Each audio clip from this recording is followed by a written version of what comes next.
So if you don't have a will, what happens? Well, basically, if you don't have a will, then the law says who your property will go to, depending upon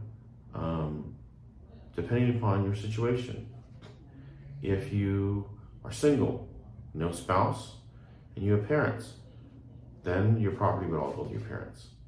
If you are single, no spouse, and or divorced, and you have children, then all of your property will go to your children. But let's say you're married and you have children.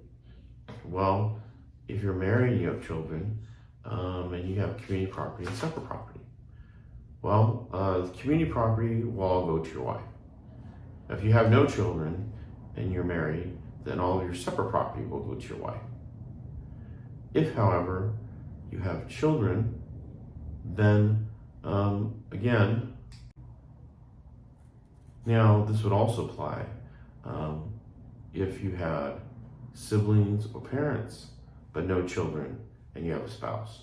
So if you pass away, then 50% of your separate property goes to your spouse, 50% goes to your parents, or 50% goes to your siblings if you don't have any, if your parents have all passed away.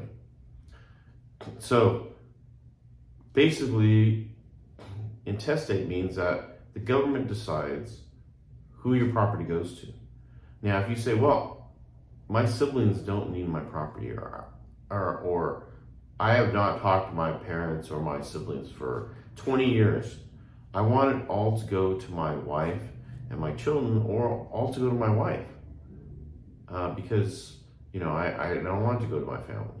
All right, then at the very least you must have a will, because with the will you can then decide where the property will go to, and your wishes will determine where that property goes to, not the government's. Now, again, that is the reason why you want to have a will, or what we call a trust. So I talked about this in a few other videos, talking about difference: intestate succession, having a will, or having a trust, when we're talking about transferring of property and assets from you to either your spouse or your children upon your passing.